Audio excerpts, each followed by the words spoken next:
Welcome to Call of Your Soul. Welcome to Call of Your Soul.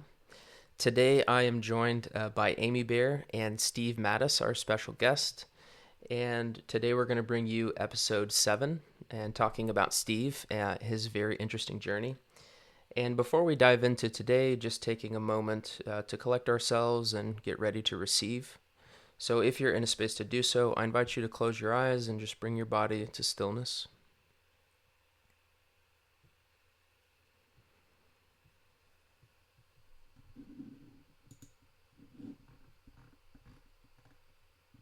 And then inviting a deeper breath in and out.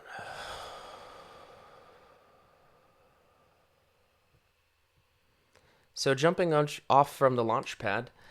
So Steve, for those of us that are not familiar with you, maybe just give us a brief introduction. What is Steve up to, and what's Steve bringing to the world?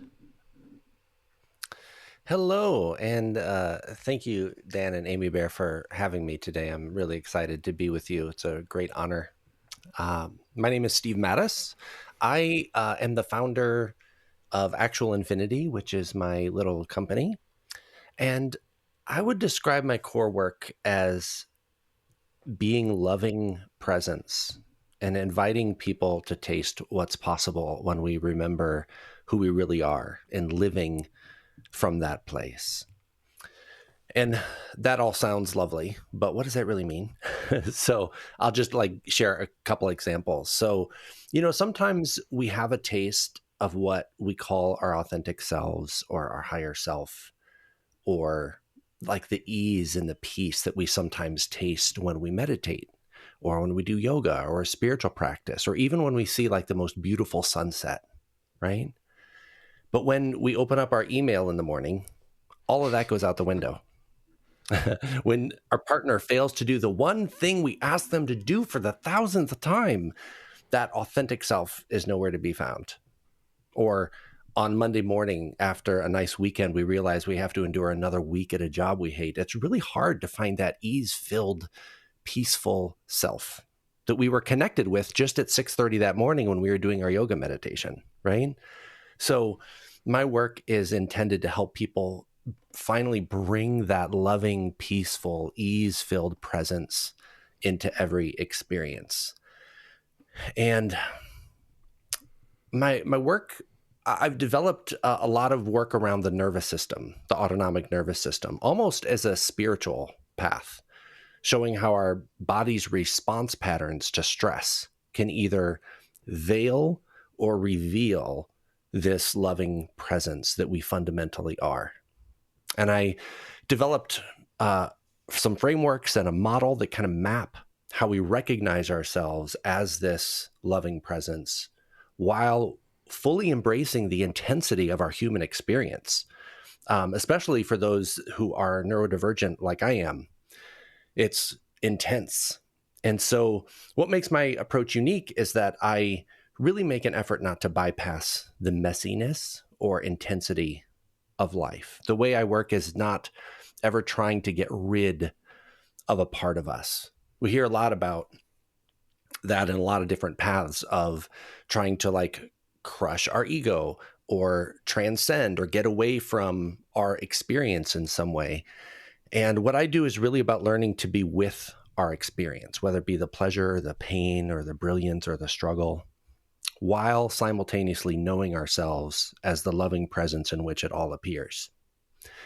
And so there's been a very long history of things, traditional spiritual explorations, lived experience of trauma throughout my childhood, religious indoctrination, sexual abuse, drug use, recovery, and then ultimately arriving where I am here today. And ultimately, my invitation to folks is this: to remember what we are together and to experience the freedom that comes with knowing ourselves as loving presence, which is why my tagline for my company is more love, not less, always. And always is spelled with a hyphen because it's always, meaning ever present and in all the ways that we might experience our lives. We're inviting more love, not less. So that's a little bit about who I am and what I'm doing.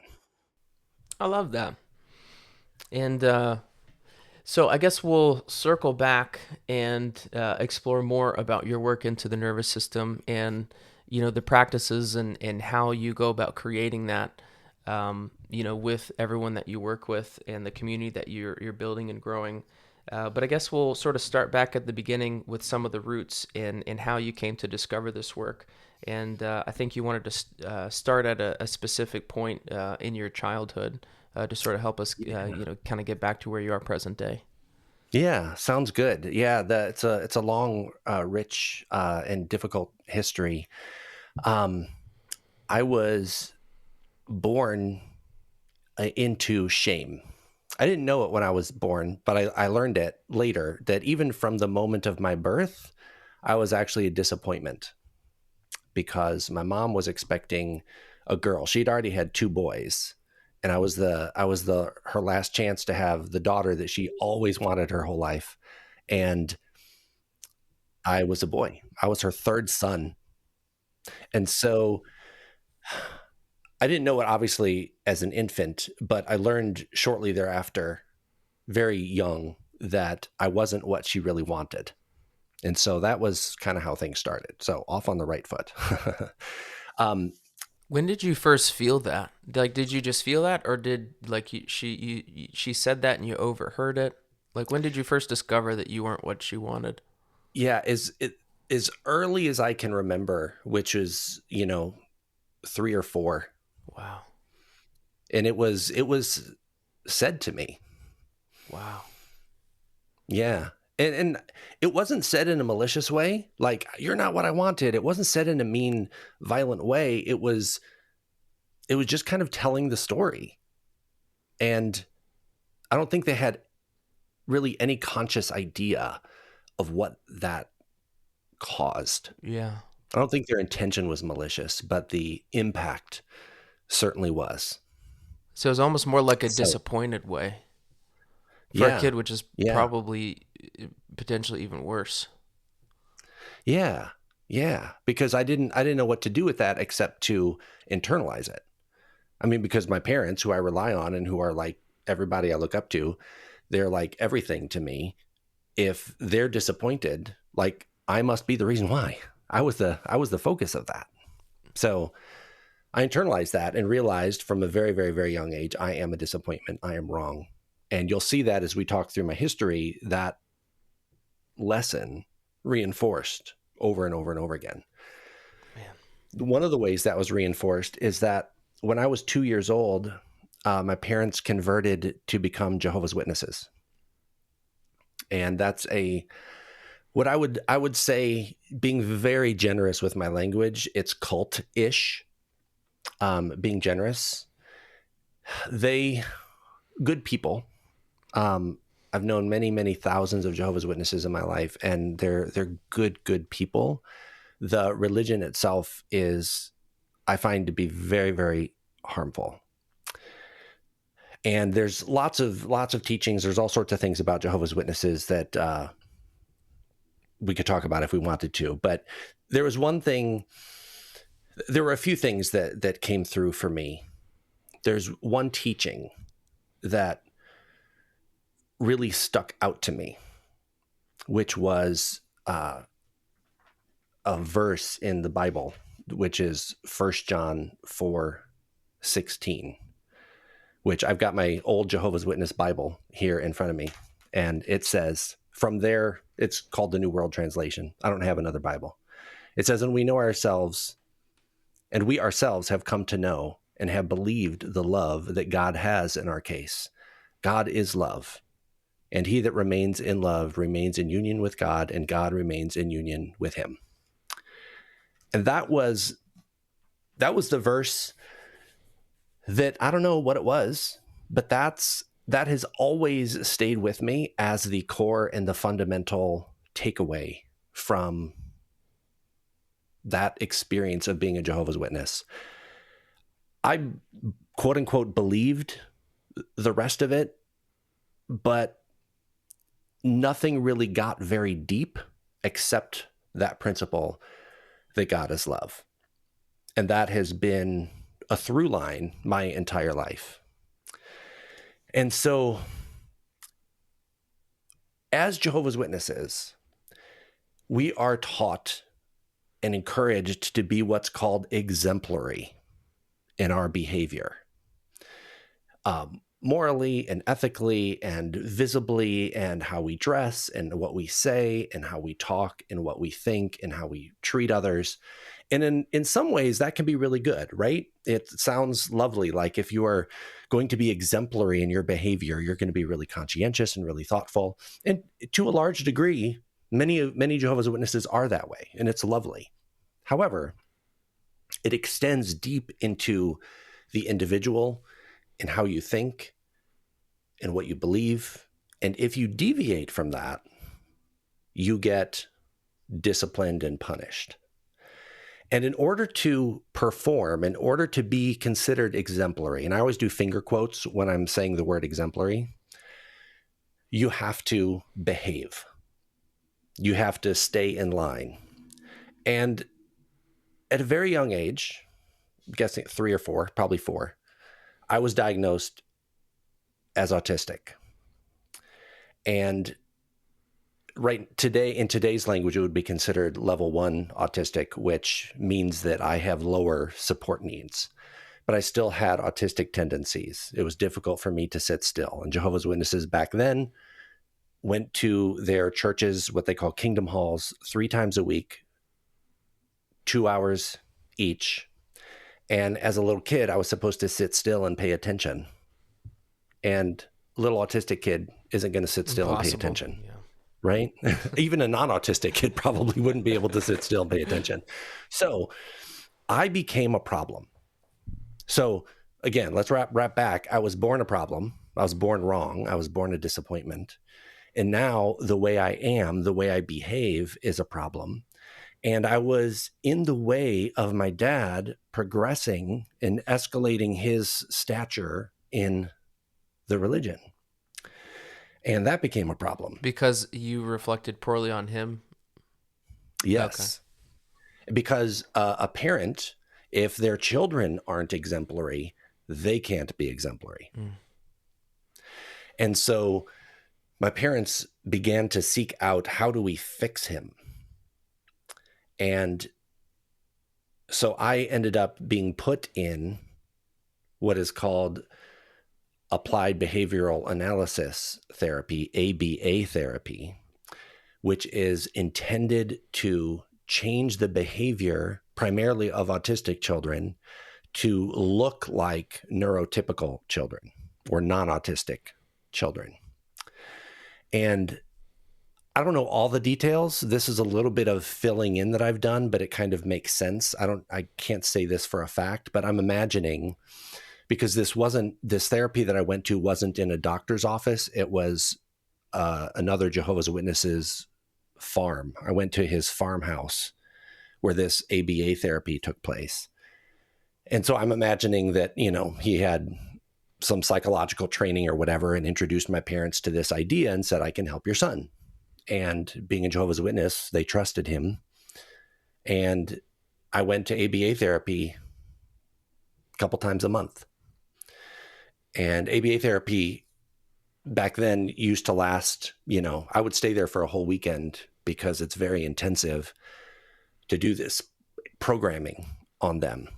And it was meant to change my autistic behaviors.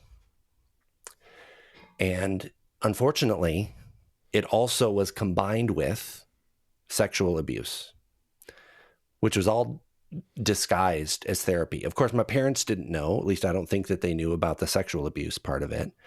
But what they did know is that my behavior was changed when I was returned to them.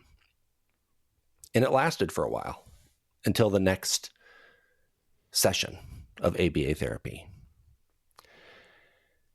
And so I went through that, and I can share some details, but it's probably too graphic for most. It was very, very, very intense, and it was very, very, very abusive. And what I learned is that it taught me how to hide who I was. It didn't change the core of who I was. It didn't change my inclination to move and to fiddle. It didn't change the way that my brain processed information, how it related to other people. It just changed how I presented in the world and increased my shame, increased the belief that I had that I was wrong and that I was broken and that the way I was naturally was not okay. Can you talk a little bit about, if you remember, the actual ABA experience? And I've never heard of someone having it in that type of setting. Um, but like, do you remember actually like being in the room and going through it? And from what I know, which is limited, the type of neurodevelopmental education that that's in my background is very different than ABA, but it's very sort of Mm-hmm. scientific, and it's very sort of rid of connection and observing the child emotionally, and it's more kind of like you turn your back and totally disengage if they don't do what you want them to do, and then it's like this very praise reward system with very high differential reinforcement. Is that Right. what you Right. experienced? Could you talk a Yeah. little bit about that actual Yeah. experience? Yeah, I sure can. Um, I'll do the best that I can, and I just want to be really clear that I'm not an expert on ABA therapy. I mean, I went through it, but I have not done lots of research on ABA therapy to like understand how it was taught back then. You know, in the late '70s and early '80s. Um, the way I talk about ABA therapy, the way it was practiced then, is that it's like conversion therapy for a gay person. You know, being gay is something. I'm gay, by the way, so this is how I know this to be true. Being gay is something. We'll get to that in another session of my life, another chapter of my life. But being gay is something that is just who you are. That's my experience of it, and I think Yeah, most gay people would agree. It's just like being heterosexual is. It's just who you are, yeah, right? You don't decide that. You just are that. And so, ABA therapy is about trying to get you to be someone that you're not, to change your natural way of being into something that is not a part of your essential nature. Now, you can get a gay person to date women. And I'm talking about a gay man. You can get a gay man to date women, to have sex with women, to get married to a woman. I mean, I did that. We'll get to that all in a later chapter. I did all that. I didn't go through conversion therapy, but I learned through ABA therapy how to hide. And so, and there was a very strict rule as a Jehovah's Witness that you have to be straight, you have to be heterosexual. And so I did all the things I was supposed to do. I married a woman for 13 years, had sex with her, lived a happy married life. And we'll find out how that turned out. But for ABA therapy, and again, the little knowledge I have mostly comes from the autistic community.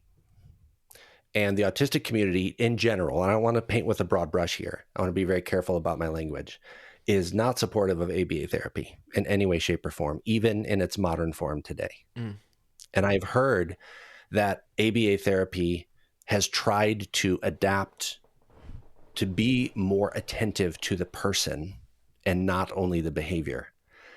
I don't know if that's true or not. But my experience of ABA therapy was it was very, very intense. It was constant observation, and it was comprehensive observation. It was the way that I looked and where my eyes were and what my facial response was and how I was holding my body. There were repetitive like drilling practices about like making eye contact. Oh my gosh, I just remember the whole eye contact thing was such a big deal. And for many, not all, but many autistic people, it's very yeah, difficult to look into people's eyes, right? It's kind of a typical, uh, I'm forgetting the word, but it's very common with autistic people. And I just remember my parents all the time. It's disrespectful to not look people in the eye. Again, reinforcing the idea that I'm wrong and that I'm a disappointment and that I have to be different. And my natural inclination to look away isn't okay.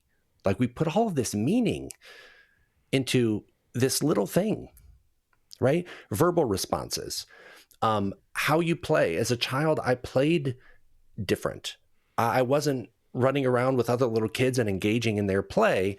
I was in my own little world a lot of times. And so I was forced to leave my own little world and move into play that was very uncomfortable for me and that I didn't even understand. To your point earlier, there was very, very significant reward and punishment systems.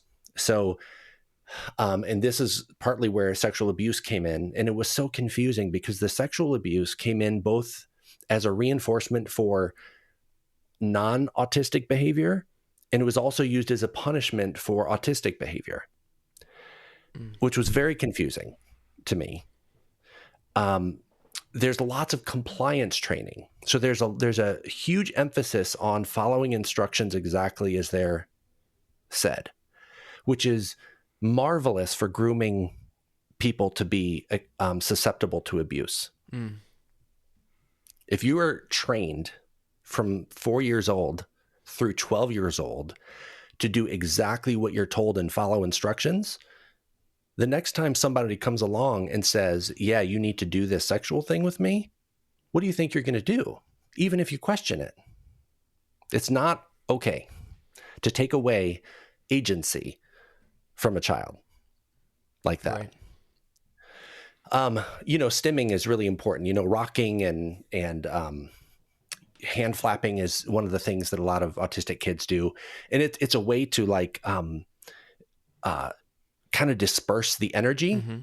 It's meant to kind of help us calm our systems down because we're overstimulated. And so imagine what it's like inside if you are suppressing that. Yeah. And all of that's building up. There's a physical prompting. I would be moved into positions, and I was told I had to hold those positions in order to demonstrate desired behaviors like respect or listening. And I still do some of the things that I was taught in my ABA therapy. Like, you'll see me, if I'm engaged with someone else, I will not. I nod my head a lot. That was one of the things that I was taught in ABA therapy. This means that you're listening, that you're engaged. And so I sit there and I look like a bobblehead doll because I'm nodding my head. And I'm still in the process of trying to undo that and let myself just sit in peace without nodding.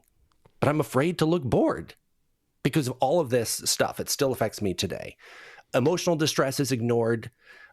Social interactions are scripted. I was taught and reinforced with specific things to say. How do you say, how are you? And how do you be respectful and pleasant and dialogue with people?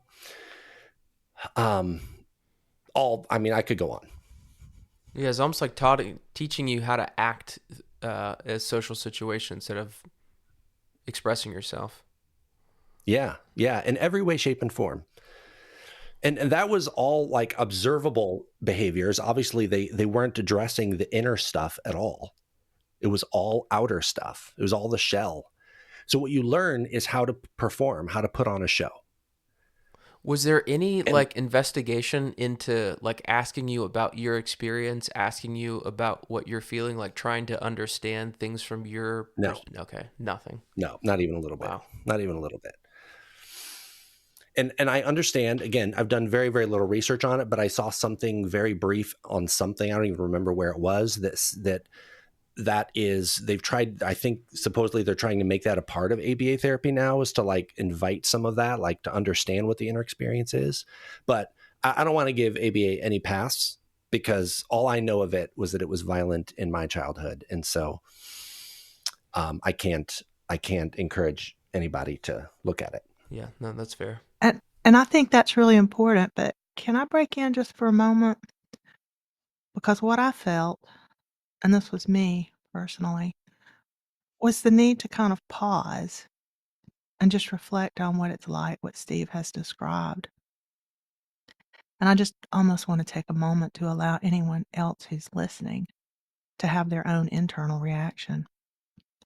And maybe that's sadness or grief or hurt or anger, or maybe it's something completely different.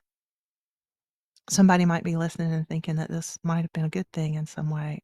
I don't know. That's certainly not my reaction. But if we can just take a moment and let us breathe through feelings that may be coming up.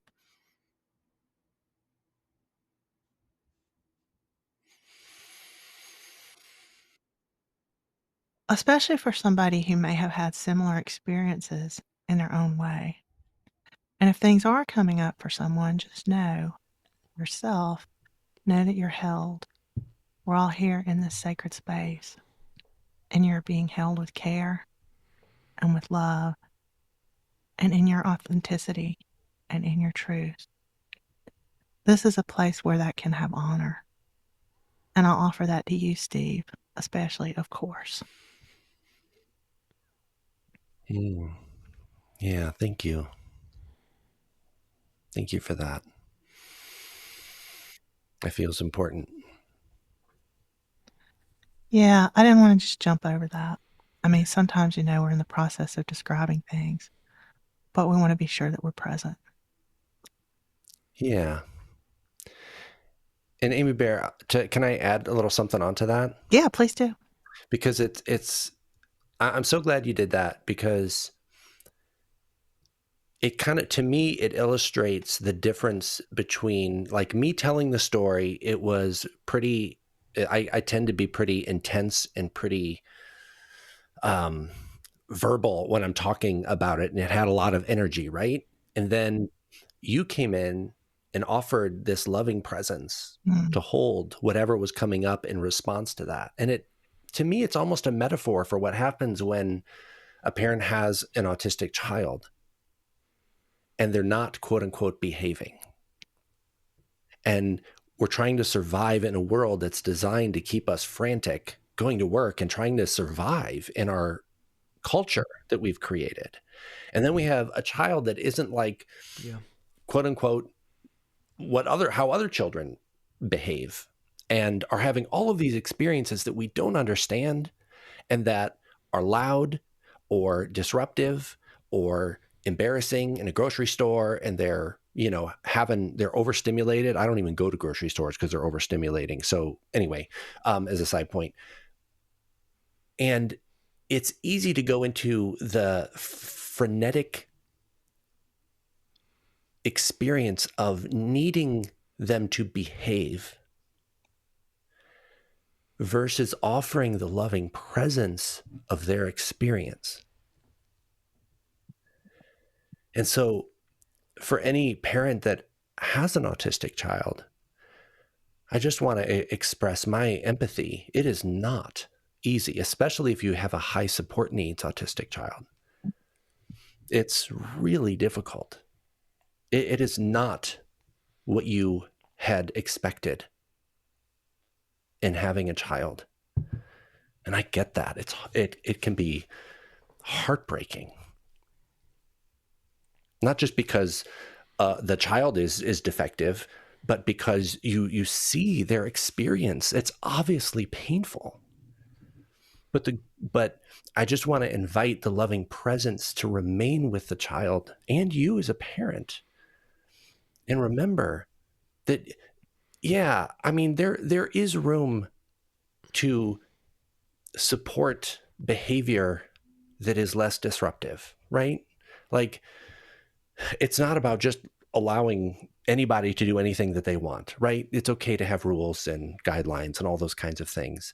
But when you're looking to support your child, make sure that it's not only in support of you getting the behavior you want, but in the child getting the support that it needs.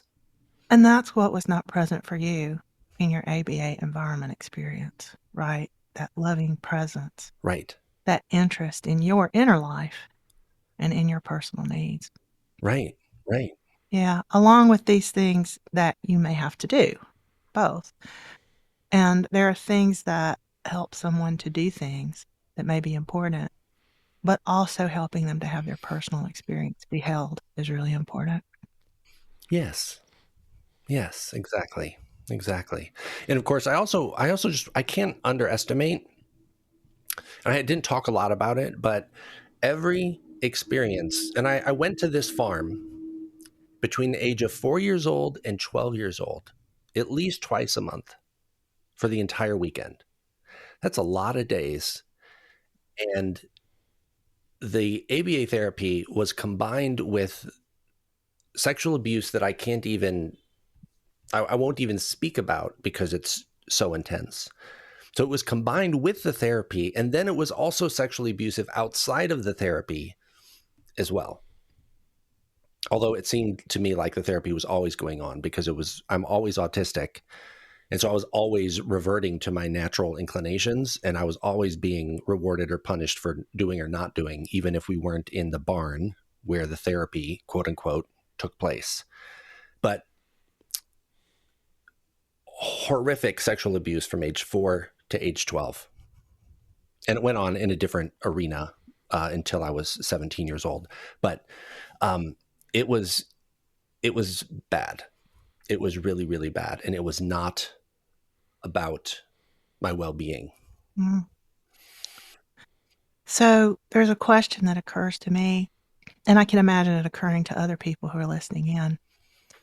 And maybe you don't know because you said, Steve, that you're not really a student or researcher of ABA therapy in general. What does ABA therapy at that time or now include the sexual abuse aspects? Or was that something that was included just by that particular person or that group of people?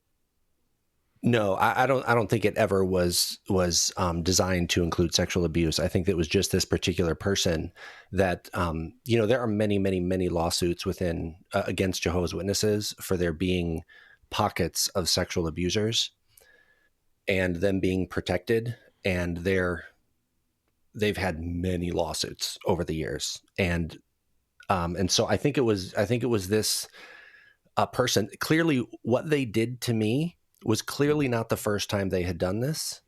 They identified me as a target, provided the solution to my parents, and took advantage of it. I wasn't the only child that was there either. And it wasn't just one adult that was there, and it wasn't just a male that was there. There was a whole ring, is what we can imagine what that was, and that's why my sexual abuse continued. I believe when I moved states, I believe that I was handed off to the next abuser ring with all my heart. I can't say that for sure, but I believe with all my heart, because there's no way that what happened to me when I was 12 years old through age 17 didn't happen it didn't happen by accident. Yeah. So, Well, thanks for clearing that up, Steve, because I think that's an important point to make for anybody who might want to know more about ABA therapy. But we just don't want to make accusations about something that's not an integral part of the approach in general. And it feels like it's important to make that distinction. yeah, that feels fair. Yeah, just so intense, Steve. And thank you for being willing to share all of this, Steve. Yeah, and thanks for holding that space. Yes, and yeah, thank you, Amy, for catching that and giving that proper sort of due diligence and moment for the loving presence to come back in. And it's sort of like we were gonna continue marching on as things had sort of transpired in your past, and then Amy sort of caught that approach, and then we took the wisdom of the combined years of all of us and sort of take in that moment of pause to be able to come back, sort of in a different approach and bring the loving presence back in before we just kind of skip over and kind of go on to the next thing of life, as you mentioned, kind of what is very common in today's society. Yeah. But yeah, go ahead and when you're ready, Steve, we'll take it to the next segment and kind of flash us forward, to this next phase of your journey. Yeah, absolutely. So I became a very good Jehovah's Witness as I grew up. The sexual abuse continued within the, it wasn't sanctioned by Jehovah's Witnesses, but, I was identified when I was 12. I went through a rape when I was 12. And then there was another experience where I was engaged in sexual abuse until I was 17 years old.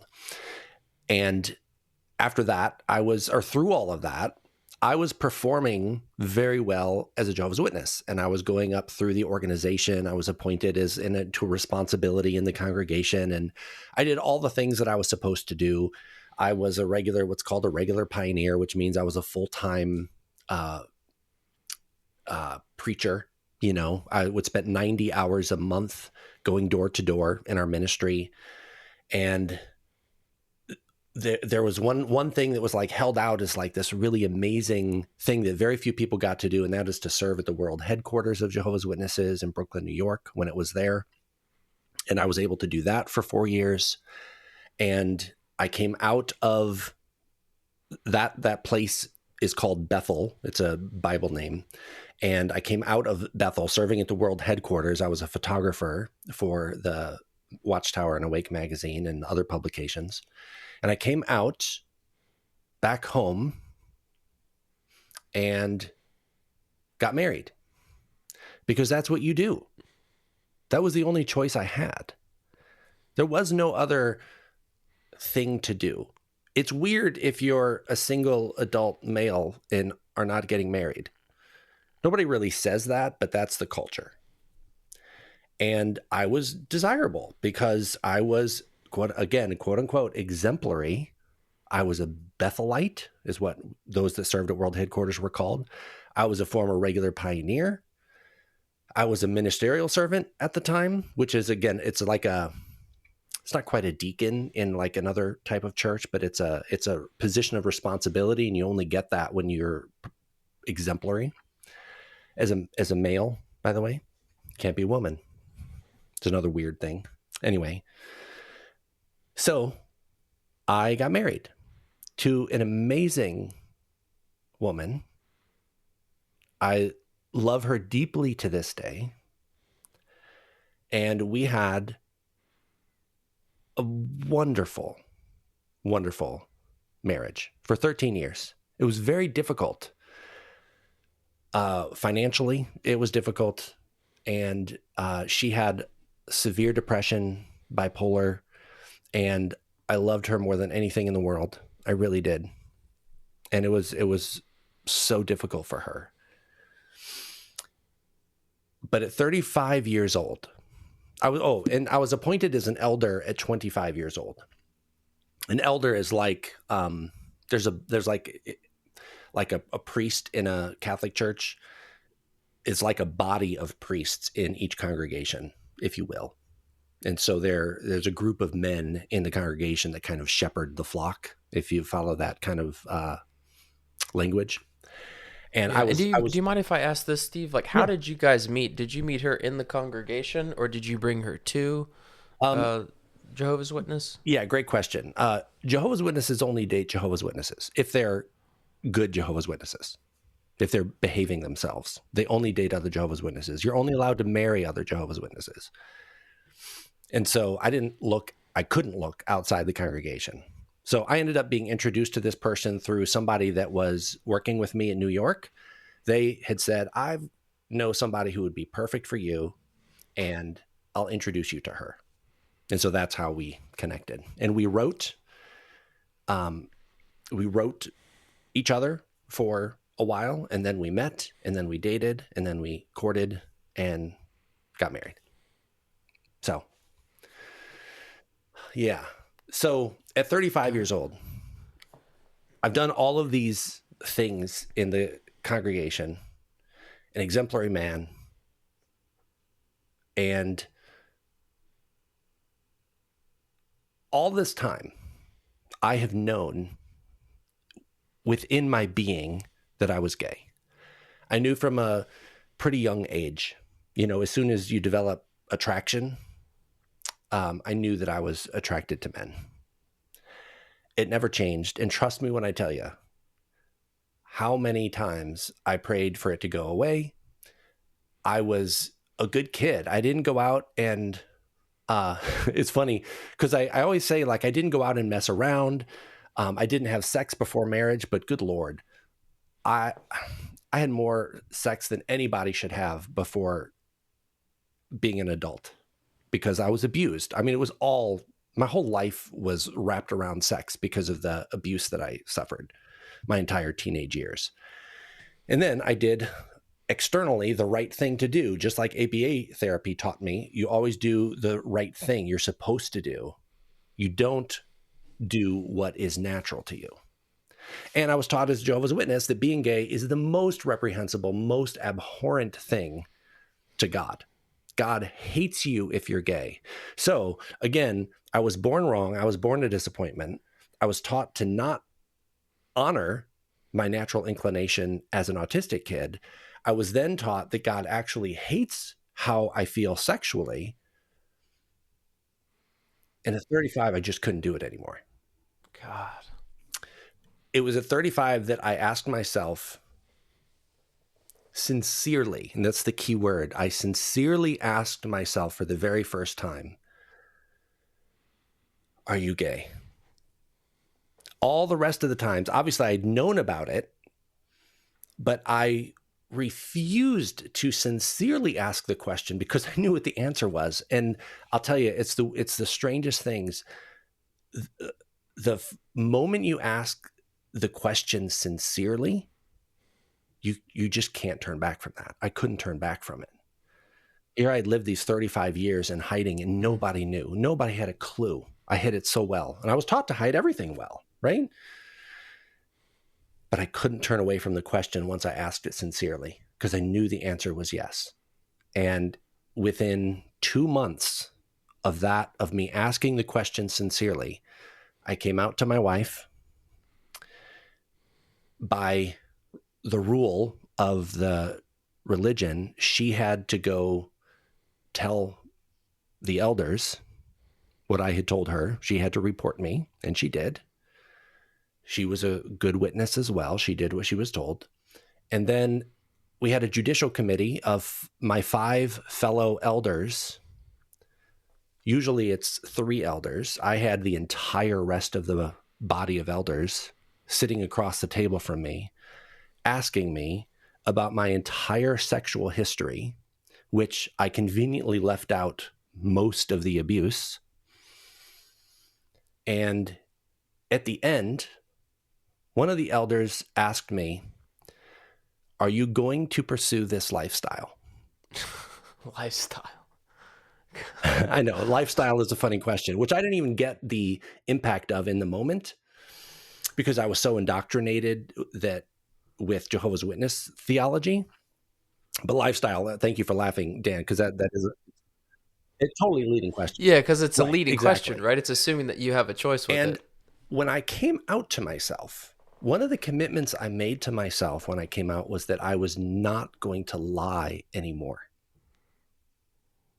Which in the arc of my history, as you'll learn, and even with what you know so far about me, is remarkable because my entire life has been based on hiding and lying. And I was like, I can't do this anymore. I can't lie anymore about who I am. And so I answered honestly.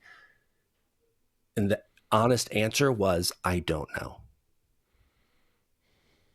That felt really fair and genuine, which you would think they would want to hear. But in response, they sent me away to make their decision. And when they invited me back into the room, they said to me, Steve Mattus, we believe you are a wicked man, and our decision is to disfellowship you. What that means is that anyone who is a Jehovah's Witness, which, as I mentioned earlier, remember, you can only date Jehovah's Witnesses. You can only really associate with Jehovah's Witnesses.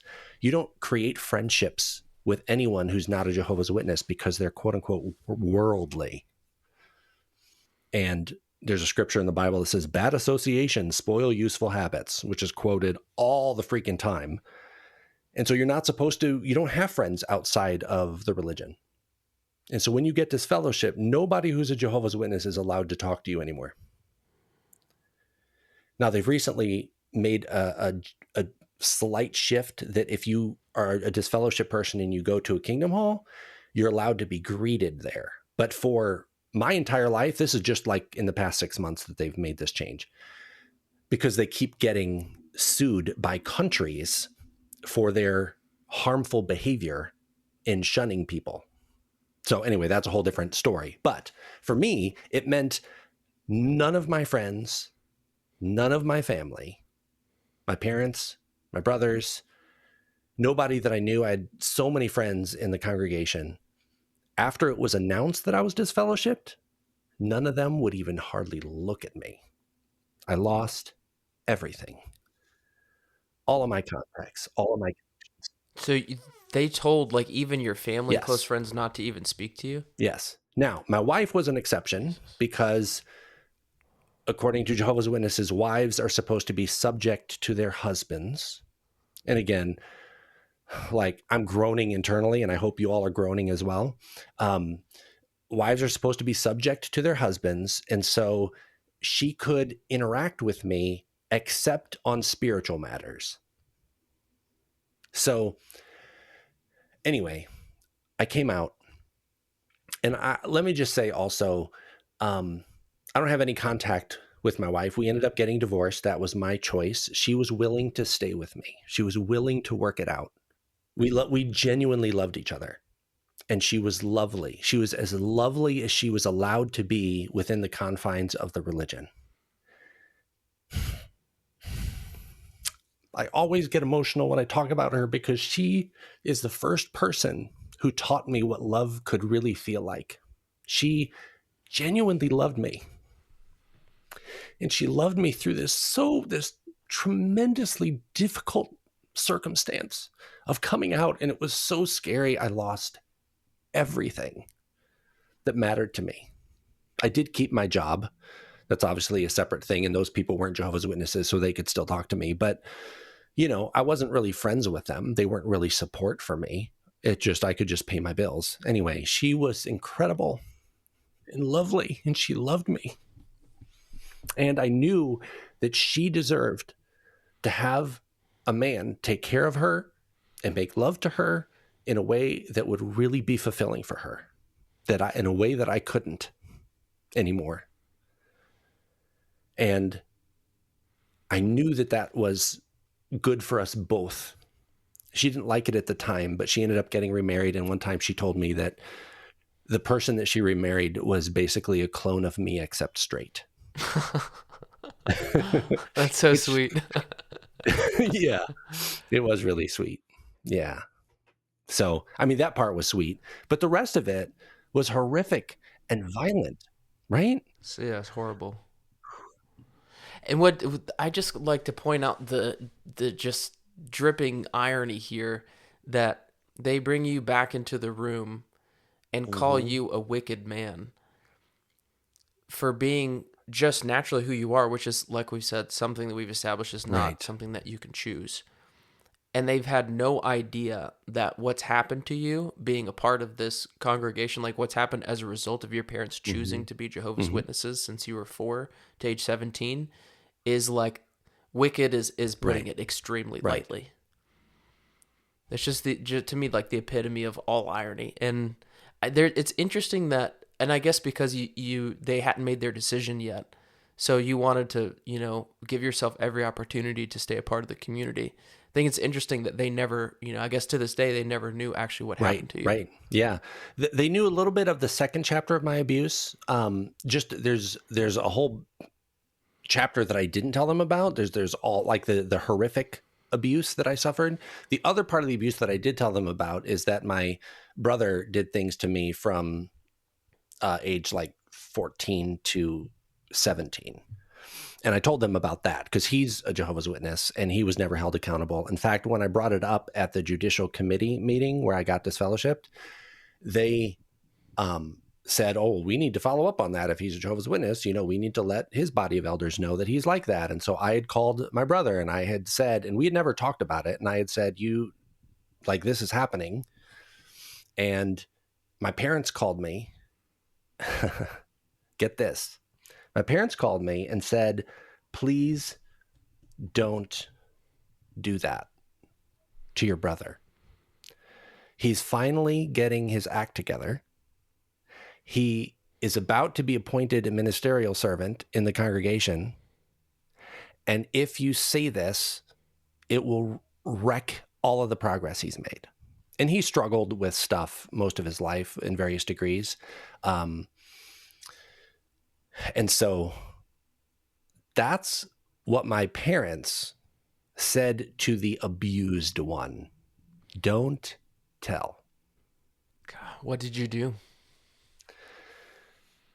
I said, I have to tell. That's what being a good Jehovah's Witness is, right? Right? Yeah. Exactly. Which was funny because now who's being a good Jehovah's Witness, right? And the other thing that they said to me, because I had watched, I was an elder, and we go through a lot of training. We have to answer questions about, are you watching pornography and different things like that. And I had watched gay porn. Now, there's a funny thing with Jehovah's Witnesses and their secret elder manual, which really isn't secret, it's public on the internet now, but thanks to the internet. They have what they call pornography and abhorrent pornography, which is hysterical. And I'm not judging any pornography. That's like to each his own, right? I'm not here to make a statement on that. But What's funny is that guess which kind of pornography is in the abhorrent category? Homosexual, for sure. Right. In their view. Right. Yeah. And so they also, because I had said when I got appointed as an elder that I didn't watch pornography, I was a liar. So they also called me a liar. And that was another reason why they were going to disfellowship me. And I did. I totally did lie about that. Totally did. But what they didn't know is all the other things, all the other ways that I was lying to try to be acceptable. They wouldn't have minded any of those lies, but they did mind that one. Cherry picking what they accept. God. So I told my parents I have to tell. In fact, I already did mention it. And so what my brother and my parents arranged is, I don't know what they did, so I can't say for certain. But what they came back to me was, your brother went to the elders, told them what had happened, and they have taken care of it. And so I went back to the judicial committee and said, this is what my parents and brother said. And that judicial committee said, oh, okay, then. Done. So like nothing was done, basically? My brother groomed me sexually, and the body of elders took the word of somebody that they called a liar that it's all handled like bonkers. Anyway. So they didn't do anything? Wild. So they didn't even take it seriously? No. Wow.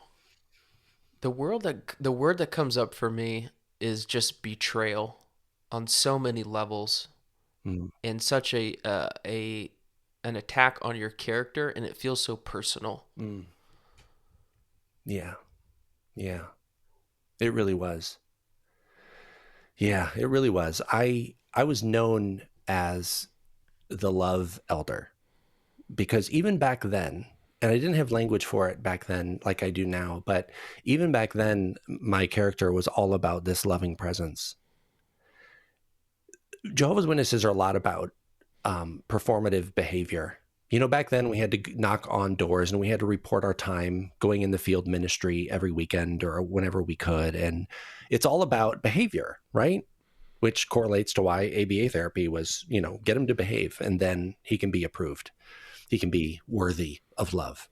And whenever I gave my talks, I was a public speaker and I taught the public speaking class on Thursday nights and all sorts of things. And it was always so encouraging. In fact, when I was at Bethel serving in New York as a photographer, one of the artists named me Captain Encouragement because I was so supportive of people. And I was so, whenever I gave talks, I would, it was so loving. And I would tell the congregation that if you are here tonight listening, even if you don't want to be, or if it was a struggle to get here, you have to know that that's enough, that you made it. And if you're not here tonight, but you wanted to be, you have to know that that's enough. Because that the Bible talks about what's in your heart. And yeah, we want our behavior to align with our heart, but our humanity is real. And so my talks were always so supportive and so encouraging to people's hearts. And people were always in tears. I was always in tears on the stage giving my talks, like, because it's meant so much to me that we could be both love and human together. Instead of it just being about, you need to get to the meetings and you need to go out in service and you need to perform all these things and you need to avoid this behavior and that behavior. Otherwise, God hates you. And so it felt like such a betrayal because that was my heart. Mm. But again, the behavior they didn't like, which is funny because there wasn't even behavior by that point. There wasn't any gay behavior, really. I mean, there was no real sexual activity that was, there was, it's so hard to describe because it's so complex with the sexual abuse all that time. There was plenty of male sexual contact, but it wasn't like I wasn't having gay sex on my own initiative, Right. And so it was just something that I knew that was me. Anyway. I'd like to come back around to this one point that we talked about before. And it's a really interesting dynamic where you have to tell your wife that it's not like I once loved you and like we've fallen out of love, but it's like you were never actually like eligible. Mm-hmm. Like you weren't homosexual, like or heterosexual. You guys couldn't actually share like what would be a typical marriage and be able to, like you said, fulfill that every aspect of her. And I just wonder what that conversation was like and how she was able to receive sort of bringing this news that like it's not reconcilable, right? Yeah. It was devastating for her. You can tell I'm 52 years old and will be 53 in April of this next year when this is being recorded. And it still touches my heart because it was so hard. It was so hard to tell her, and it was so hard for her to hear. And she had the whole range of emotions. But the very first thing she did, I was so depressed after I came to this conclusion within myself that I was gay and I accepted it. And I so desperately wanted to tell her, but I didn't know where. I couldn't say those words. I just couldn't. They were so bad. They were so awful. And I knew the impact that they would have. And I was laying on the sofa and I hadn't gone to the meeting. It was a Thursday night. And I was so down. I wasn't myself. She could tell something was very, very wrong. And she started guessing. And she was like, "What is wrong? What's going on? Are you depressed? Are you suicidal? Are you angry? Did I upset you?" I mean, she was poking everything she possibly could. She was finally, "Are you sad?" And like she started guessing other things. "Are you in love with someone else?" And of course, I'm saying no to all of these things. And finally she says, Are you homosexual?" I just shook my head yes and started crying. And she came over to me and put her arm around me. And her first response was, "It's okay. We'll get through this together." Wow. She wasn't allowed to follow through on that because there was no getting through that together. It was only be a Jehovah's Witness and don't act on your homosexuality. We could have gotten through that together if I was willing to continue hiding and lying about who I am. But almost every time I've told that story, I cry because it to me is what was in her heart, authentic love, as seeing my humanity. She even told me that because I was going to get disfellowshipped, she was like, "You can even, if you need to go fulfill those desires but us stay together, we'll figure that out." She was willing to let me be married to a quote unquote worldly man, which is really difficult. Ask any Jehovah's Witness especially woman who's married to a non-witness man, it's just really, really challenging for them. They have to go to the meetings by themselves. All the Jehovah's Witness gatherings they go to by themselves because a disfellowship person isn't invited. And so it's just very lonely. And she was so willing to sign up for that. That to me was an authentic expression of love. And I'll tell you what, right now, I've said this so many times, had the elders and other Jehovah's Witnesses shown me even a little bit of love, I might still be hiding and be a Jehovah's Witness today. So in a way, Wow. their lack of love was a gift to me because it almost released me, because I'm a sucker for love. If you show me love, that's all I need, is just a little bit. And I'm like there. And as we tell the rest of the story, like I'm so drawn to love. To me, it just doesn't seem like it's all that hard to simply just care for a person. And she did. And so her willingness to give up something that was very important to her, and the romantic and the sexual nature of relationship was very important to her.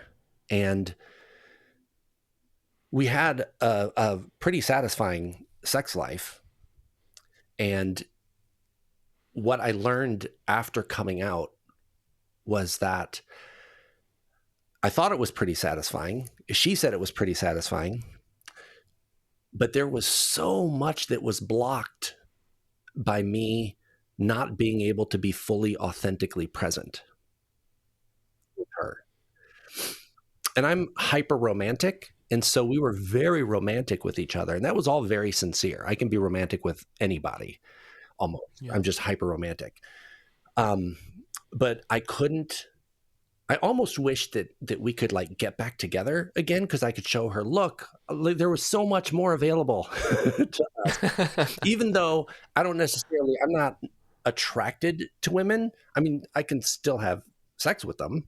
I mean, I don't, but I could, right? Like it's not impossible. I'm not sex repulsed in that way. It's just not it's not what I'm attracted to. But it could have been so much more fulfilling if I didn't have like this block in front of me, which now I just feel like I'm in so much healthier relationship. So, but she married somebody who was very, very, very up, just able to do what, able to please her, which makes me really, really happy, because that's what I really wanted for her. So she was just an angel, and I will always love her for that. Mm. So, Steve, I'm wondering, we had touched on this just before we started our podcast, and this seems like a good time to begin to address that. What do you mean when you say love? Because we all probably have a little of our own definition of what love might be. There might be different aspects of love, too. So, since you're speaking of love and the love of this person, how would you define love from your viewpoint? Yeah, it's a beautiful question. I've read a lot of books that have tried to define it, and none of them quite land for me. There always feels like there's some kind of something missing. And so this is how I define love. Love for me is very simple. It's the recognition of our shared being. That's it. For me, it's the natural state of our being.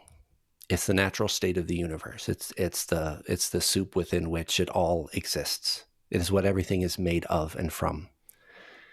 And when love doesn't seem like it's present, and we see plenty of examples of that in the world, it seems like, how is this manifest from love, or a manifestation of love? It is caused by, so the pain and the agony and the difficulty, what we look at as quote unquote problems in the world, at the root of all of them is separation, is a belief in separation, separateness. But if there was love, if the belief, the veil of separation is lifted, what's left is the recognition of our shared being.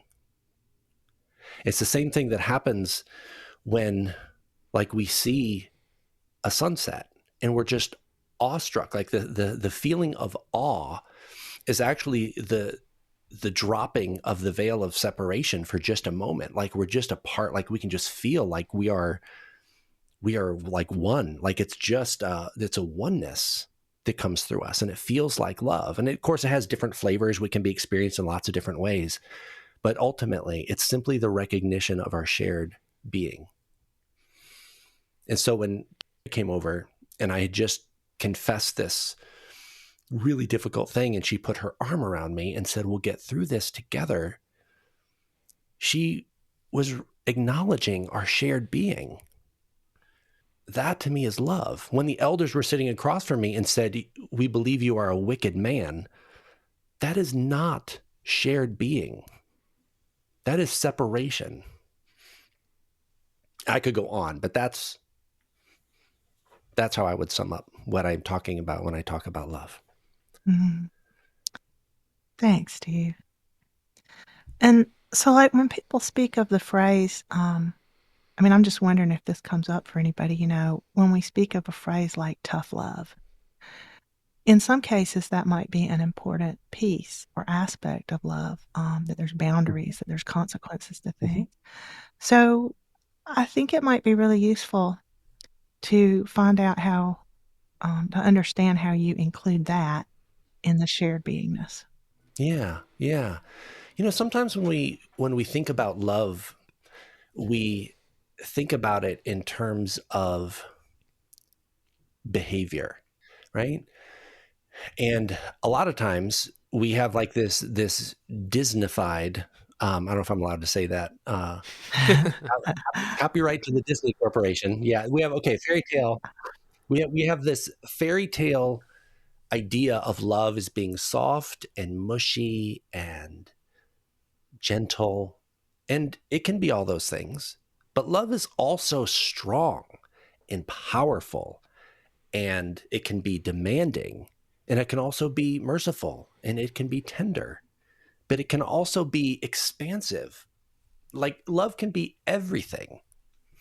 And so when we think about something like tough love, sometimes love is about boundaries. And boundaries are an interesting thing.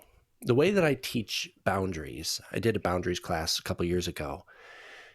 We sometimes think of boundaries as a way to separate or a way to contract or to limit. It's almost like putting up walls, right? Like you can do this and you can't do that. But those actually aren't boundaries. Those are actually Yeah. demands. And a boundary, which might sound like tough love, is actually an invitation to connect.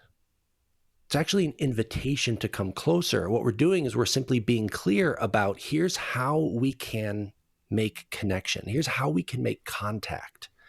Because we share our being and we're human, I need contact to look like this. If it doesn't look like this, I'm not able to be here. In other words, like if you think of a castle and all the boundaries of the walls, we're not saying you can't come into the castle. We're just saying if you're going to come into the castle, cross the bridge, cross this bridge from the north. And then you can come in and we can, enjoy each other. And so tough love kind of looks like that. But if we're expressing tough love through the lens of separation, it looks like demands and punishment. And that's the energy that it carries. If we look at tough love through the lens of the way I define love as through shared being, it's actually an invitation to connect in a very specific way so that we can move forward. Mm. The energy is really different. Does that make sense? It does make sense. And what comes to mind for me is to offer and see if this is part of what you're saying. One might say, if you're setting an invitation, it means I'm asking you to cross the castle into the castle through this drawbridge or through that bridge. And if not, there's a moat Mm-hmm. and you won't be able to get in. So is that not a separation? One of the thoughts I have through things I've come to believe, like Uh-huh. mindful, compassionate dialogue and other ways of thinking about this, is that I can remain connected to what is shared. I can remain connected with you. I just can't let you come into the castle this way. Hmm.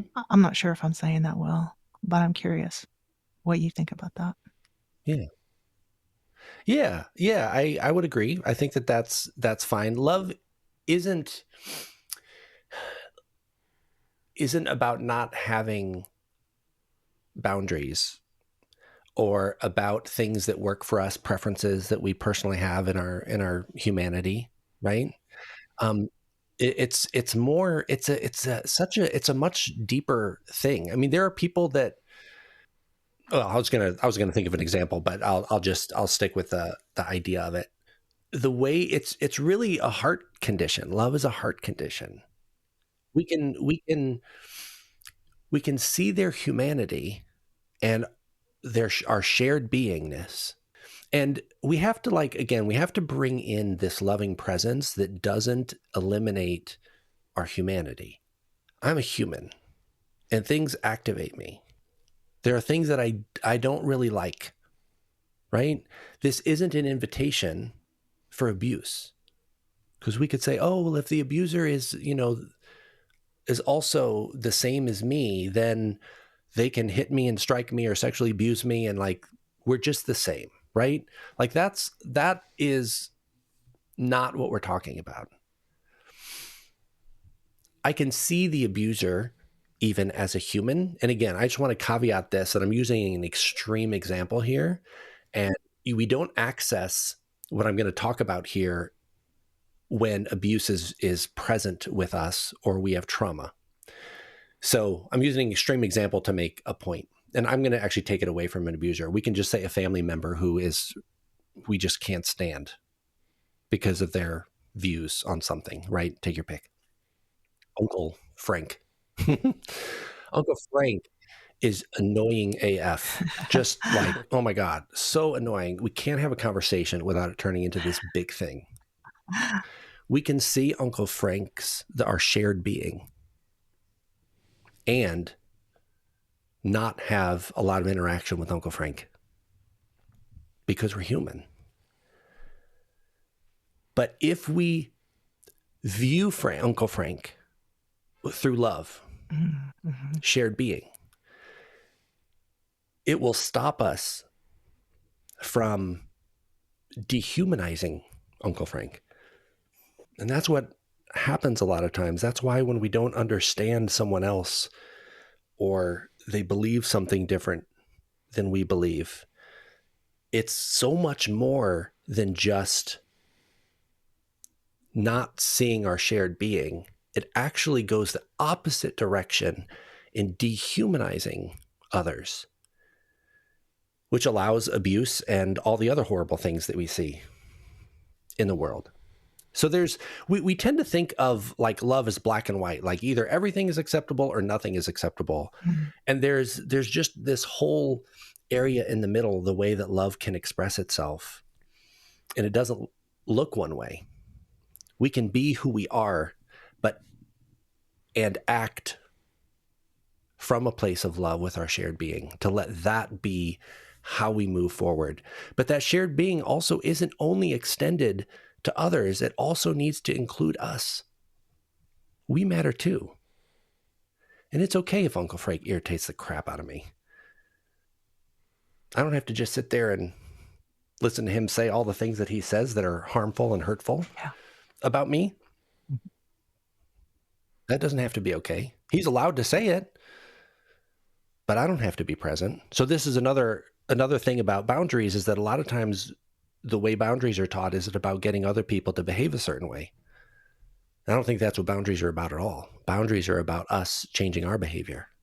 That's a beautiful example.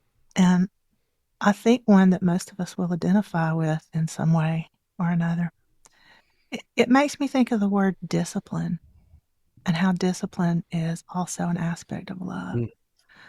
Because we need, like, I know I have tender places within myself that have been made tender in one way or another. Mm-hmm. And you talked about the nervous system before, Steve. And so my nervous system might go into a fight, flight, or shutdown mode, or a fawning mode, or whatever, in reaction to one of those tender spots being touched. And there's a discipline involved for me in recognizing my tender places and being willing to acknowledge and allow for that. Yeah. As you said, I don't have to be here because this is tender for me, Yeah. or it's abusive to me. And yet, there's a discipline in allowing myself to step away. Yeah. There's a discipline in setting that boundary. And there's a discipline for me in, as you said, not dehumanizing Uncle Frank because he stepped on my broken toes, so to speak. Right. Yeah, and we Yeah. recognize that sometimes someone steps on our broken toe because it's accidental, unintentional, or sometimes it's malicious. Mm-hmm. Mm-hmm. And that can be even more challenging to allow the humanity and the shared humanity or the shared being with someone who's being malicious in a given moment or who carries that quality. So these are just things that come to mind because of your specialty, I would call it. And love is such a powerful, such an important word and experience Yeah. for you and for all of us. And here I just want to offer the caveat that I've known Steve for many years on a personal level. And I absolutely believe that Steve is one of the most loving people I've ever known. Oh, thank you. So he's not just talking here. This is a powerful component of his makeup, of his being. And I really have a lot of respect for your understanding and your viewpoint of love, Steve, particularly because you've been through so much that was clearly not what we might call loving. And you've come through with so much love in your heart and your being, and the ability to talk about these things in a way that's not dehumanizing Mm. to the people who have caused great harm. So I just kind of wanted to expand on that a little bit. Mm. And it's kind of challenging to understand love, to understand it in our own way. Mm. I think this is just a fantastic conversation and a really important one for humans to have. For sure. For sure. It's not easy to navigate in the world. Like we even in this conversation, it's so easy to put do's and don'ts on love, right?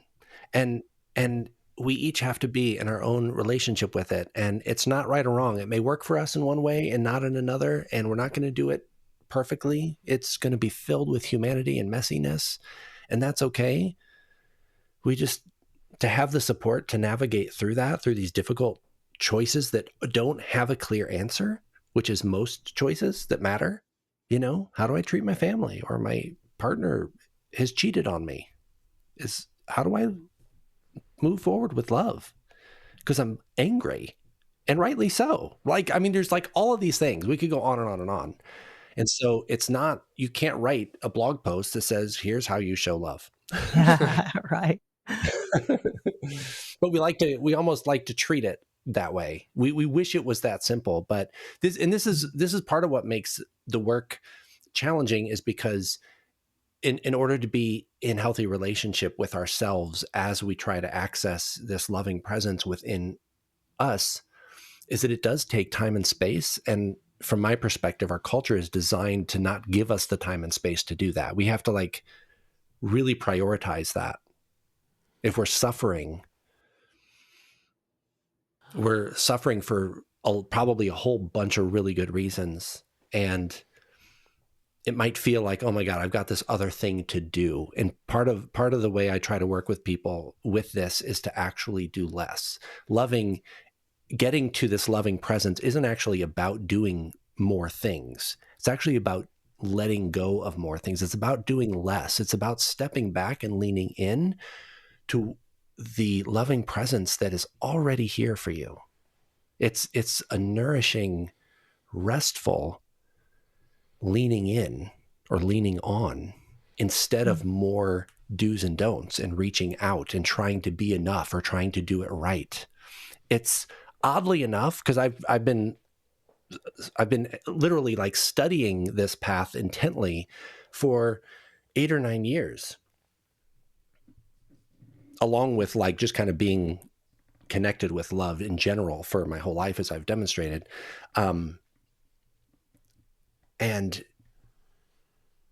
it's taken so much work and hard won realizations to realize like, oh, like one of my habits is to try so hard, like perfectionism, doing everything right, making everybody happy, people pleasing or appeasement, as I like to call it. And none of that gets you back to your essential self of this loving presence. You can let all of that go. It's so much easier to access than we have any idea of, which is the good news of this whole thing. Anyway, thank you for bringing that up. It is a really important piece of all of this. Yeah. I have a friend who told me many years ago I was going through a struggle where some relationships that were real important to me in my life were shifting. And she said that sometimes, if you have a cake, like a wedding cake with many levels or tiers, and if each one of those tiers is, a place where people you're connected with reside, so it kind of, some of the upper tiers are very, very close to you. I mean, you might think of the very top of the cake as being yourself and your connection with the divine. Mm-hmm. And then the next tier down might be your closest friends. And then the next tier down would be, people who are a little less close. And she said, people shift sometimes. They shift from one tier to another. Yeah. Yeah. And they might be on a tier that's far away, or they might be on a tier that's really close. Yeah. But it's all cake. It's all good. And so if we think of the cake as our shared experience, to use your language, it's, it's okay for that to shift. That just occurred to me, and I wonder if there's, Dan, do you have a question, or is there something, Steve, that you want to express? It might be time to start talking about the nervous system, or whatever you want to talk about. I'm just particularly interested in what you have to say about the nervous system. You know a lot about that. So, Steve, you were talking about how you had this sort of being outcasted, from the organization. You've lost all your contacts, you've lost all of your friends, you've lost your marriage. So, in one sense, I know there's a lot of pain and hurt and betrayal, but in the other sense, it's like you've sort of been freed, from this jail of having to hide who you were. And just wondering, how does that play out into sort of being able to spread your wings and then sort of own this identity and start to experiment with it? Yeah. Yeah. Beautiful question. Love the way you phrase that. I had a fresh start, and it was really hard. Fresh starts are lovely, but they're also, they can be really, really scary and really, really challenging. And I was really grateful for my work. That was the consistent aspect that continued on. As I instigated the divorce, I moved out, I got my own apartment, and started to explore who I was. I was free of the religion. I was free of all the commitments of the religion. I didn't have any friends. So really, like it in so many respects, it was like I was an infant again, being reborn into this new being that could actually not hide. And so the main focus at this point in my life was my sexuality, because that was the big transition topic. And so, I was very interested in exploring what it was like. So it was the sexuality and the freedom from religion. And so the two-pronged path was, I began to explore my relationship with the divine. Like, what is God to me? What do I believe? A lot of people that come out of Jehovah's Witnesses are really, really, really stuck because they actually believed everything. And what I learned about myself was that I actually didn't believe anything except that God was love. And so it was pretty easy for me to let all of that go, because to me, none of the minutia of it all the rules and this prophecy means this, and Revelation and the beast with 7 heads and 10 horns means this, like all of that, God is love. Beginning, middle, and end, period. That's all that matters ultimately to me. And so I still needed to define, like, well, what does that mean? And how do I relate to it? And how do you live into that? And like, what's the meaning of life? And like all of these things that needed kind of exploration. So I went very deep into that. And then back then, MySpace, if anybody is old enough to remember that, was alive. And I found my first gay friend in the little town that I lived in. And we met and walked around a lake and had a chat, and it was lovely. And he's still my friend to this day. Like I said, I'm almost 53 now, and I met him at 35. And he's still a very, very good friend. My very first gay friend. It's kind of sweet. And so, I went through and was just rebuilding my life, learning how to make friends, because as Jehovah's Witness, like I said, all your friends are Jehovah's Witnesses. So when you move into a congregation, you don't have to go looking for friends. I wasn't supposed to make friends at school because they're not Jehovah's Witnesses. So you just associate with all the kids in the congregation. You don't even learn how to make friends. So I had to explore from that foundational level of how do you meet people on a friendship level without having work in common and develop a friendship. What does that even look like? I'd never really done that before. So many things were new for me, and it was fun. I enjoyed it, did lots of things. I ended up leaving my employment because I really wanted to move to Chicago, and my employer wouldn't let me do that. And so I quit. And I thought I'll go do my own thing. And so I moved to Chicago and started Actual Infinity, actually, Actual Infinity. And one of the things that I was super curious about was drugs, specifically ecstasy.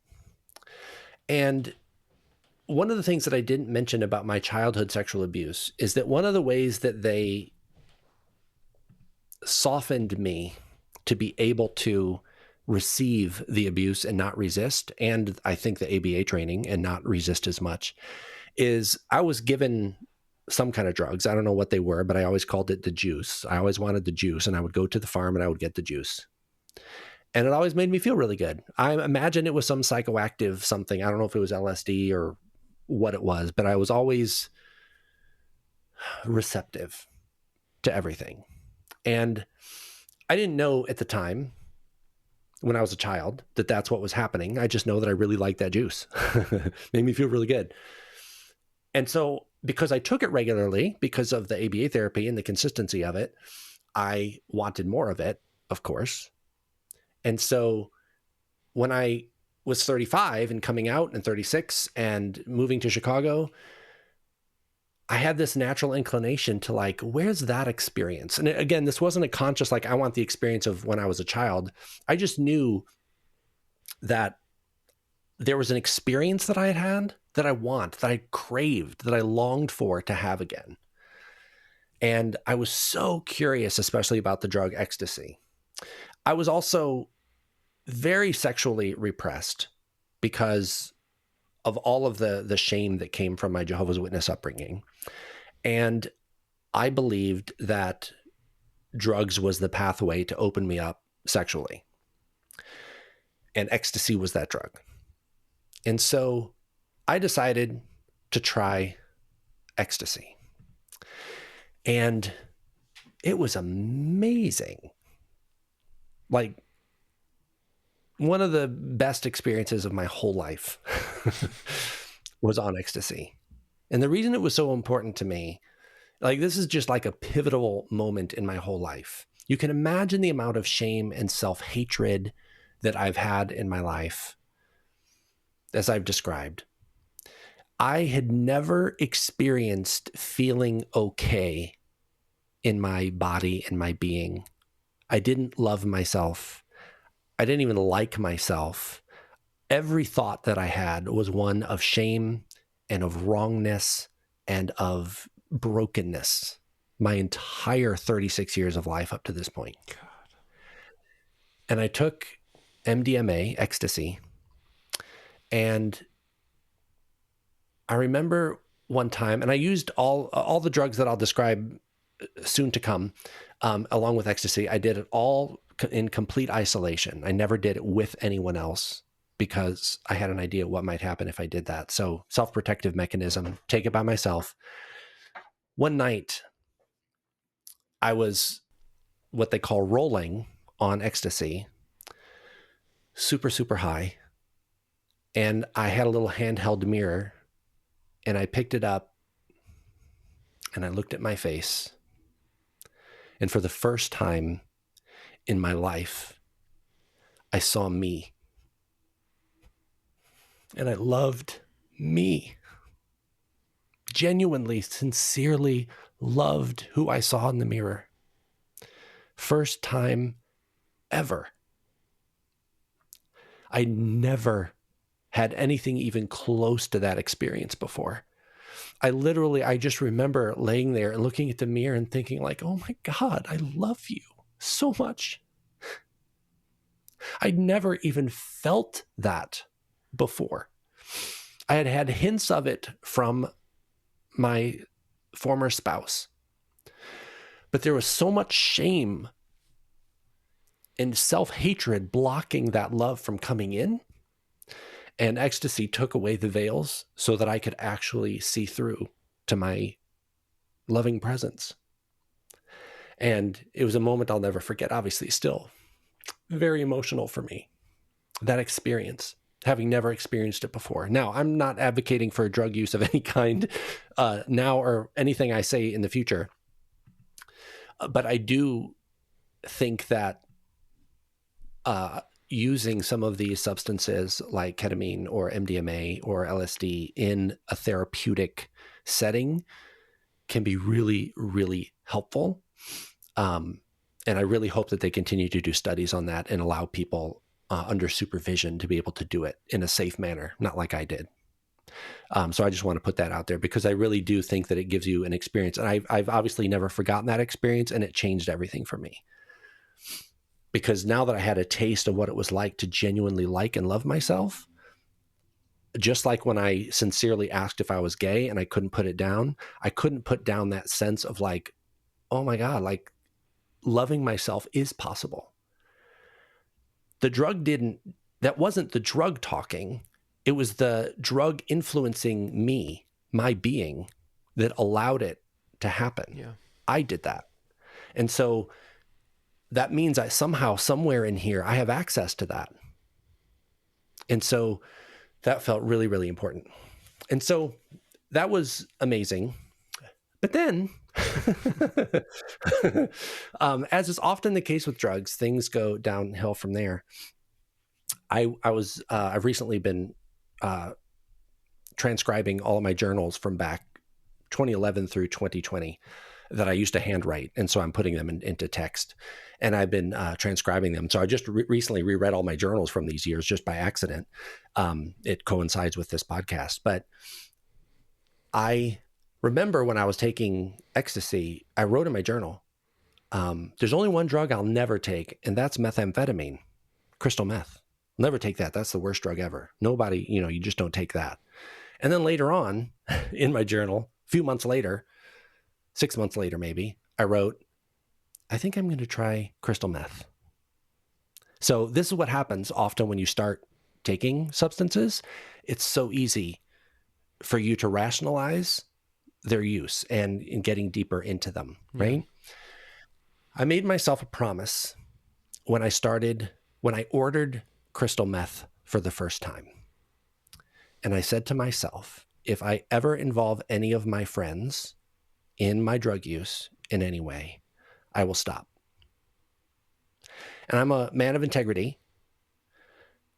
And when I make a commitment to myself like that intentionally, I intend to keep it.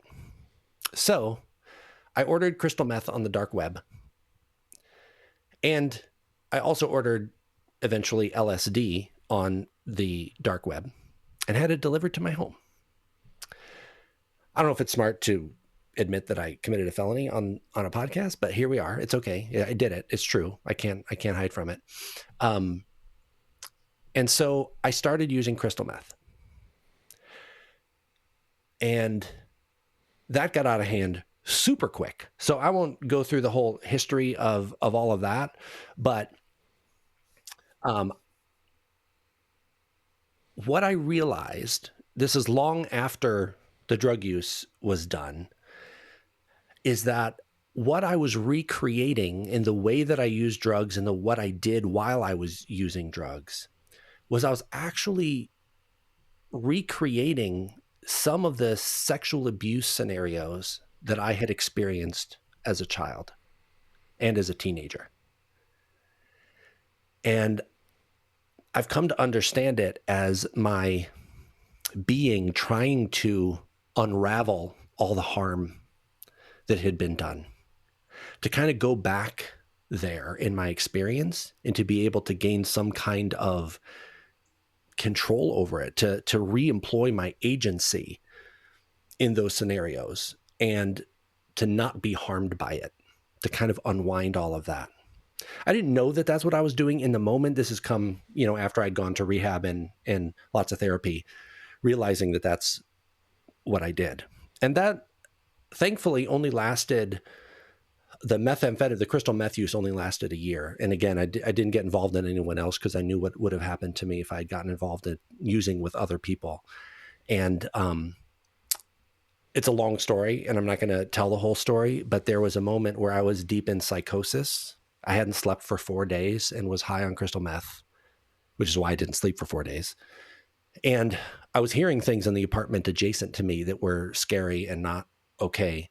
And because I was hearing them, and I had talked with the apartment management people, and they came into my apartment and listened, and they couldn't hear anything. And I called the police and asked the police over and said, oh my God, this horrible stuff is going on in the next apartment over, and they didn't hear anything.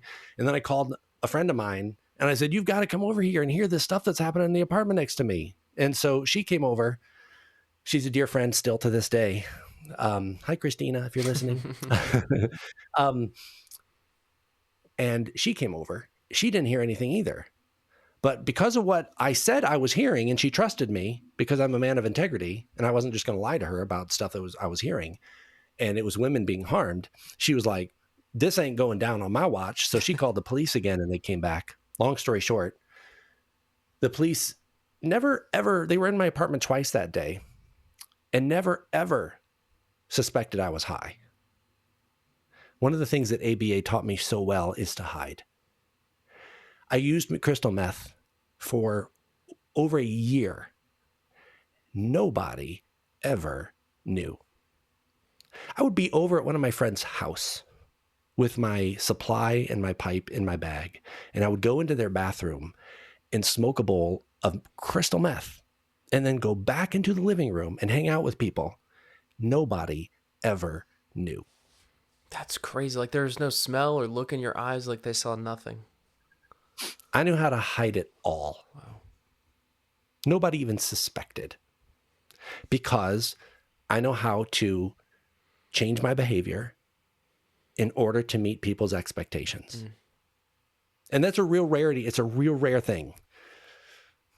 So anyway, this friend of mine that I invited over to here, ultimately the police ended up coming back to the apartment for the third time later on, because one of the police officers happened to go to school and they majored in psychology or something like that. And he came back and he said, we've been sitting down the street talking about you. And I had to come back and tell you that I think you're exhibiting signs of paranoid schizophrenia. And I want to give you a choice because you have a good, stable friend here, Christina. Thank you, Christina. I can either take you to a hospital now to get some help, or if your friend agrees and promises that you'll go tomorrow, I'll let you do that. And of course, I elected to go tomorrow. So she and another friend came over, put me to bed that night. And it was the next morning after I got a night's sleep. It was only after I slept the next morning that I realized, oh my God, this was all because of meth. None of that actually was happening in the apartment next to me. That was all because I hadn't slept for 4 days. Even when he told me that I was exhibiting signs of paranoid schizophrenia, it didn't hit me. It wasn't until the next morning. And then I realized, oh my God, I got my friend involved. I didn't get her to use it, but that wasn't my commitment. I said, if I ever involve any of my friends in any way, I will stop. And the moment I had that realization, I got out of bed, I flushed my supply, and I filmed myself doing it because I figured, okay, so how are people going to, again, this is all covering my tracks and trying to be in integrity, but knowing how other people kind of think and feel and the suspicion that would come around it. So I filmed myself flushing my supply, crushing my meth pipes. I called my friend. I said, you need to come over. I have something to tell you. I'm addicted to crystal meth. And I was in gay rehab a week later in Minnesota. Stayed there for a month, inpatient. It was one of the scariest things I've ever done. One of the hardest things I've ever done in my life. But I did it. I want to come back to this intention that you made and this choice to use all the drugs alone, which I think is a really interesting choice, especially with a drug like MDMA, which is sort of regarded as like a party drug. And I guess it ties into, you probably knew that it would be so much harder to get a handle on an addiction if you had the influence of peers and other people around you. Yeah. And so was that sort of the impetus to say that I'm going to do all of this alone so it's easier to stop if I get to that point where I feel like I can't? Yeah. There were a couple, that's one of the main things. Although I don't know that was as much of the conscious choice in the moment. I didn't really know that it was a social drug. I mean, I read all kinds of forums and different things and was involved in all those things doing research because I was super scared to do it. But it was more about self-exploration. But the real reason was that I knew what I would do if I got into the crowd that I wanted to get into that was also using drugs. I didn't want to go to a rave and dance. I mean, I danced like crazy on it by myself and, did all the things that ravers do, if they're using ecstasy. What I was scared of is that if I sexualized all my drug use. So sex was involved in everything that I used. And I knew that if I socialized that, I would be involved with a group of gay men that were using drugs, and I would very likely get HIV. And that fear stopped me. I had no experience with this outside of the organized sexual abuse. So I didn't know how to do all of that. I didn't know how to get in. I didn't know how to find drugs. The dark web was the only reason I ever got drugs in the first place. I had no contact with people that took drugs ever. I don't even know, where do you even do that? I still don't know. The dark web is the only reason I was able to get it in the first place, because I could do that and nobody would know, and I'd do it by myself. I didn't have to go off to some seedy corner and do a deal, you know? I was so scared. All of it was so scary, but I really wanted to explore really myself, and I did. But had I not done that, looking in hindsight, to your point, the social aspect of drug use is one of the more difficult parts. And I didn't have to deal with that in my recovery because I didn't meet anybody else who had ever taken a drug until I went to rehab. Wow, that's interesting. So I didn't have to come home from rehab to a group of people that would use around me or encourage me to use or anything else like that. Yeah. Which made it a lot easier. Yes. Because it was just about me. It was about me and my relationship with me. Yeah. In stopping the use of these substances. And from what you described, the looking in the mirror when you were taking MDMA, I don't know if that was the first time or later time. Not that it's super relevant, but it sounds almost like a spiritual experience in the way that you saw the essence of yourself in the mirror in that moment, which was something that's so visceral for you and that changed sort of the course of your life.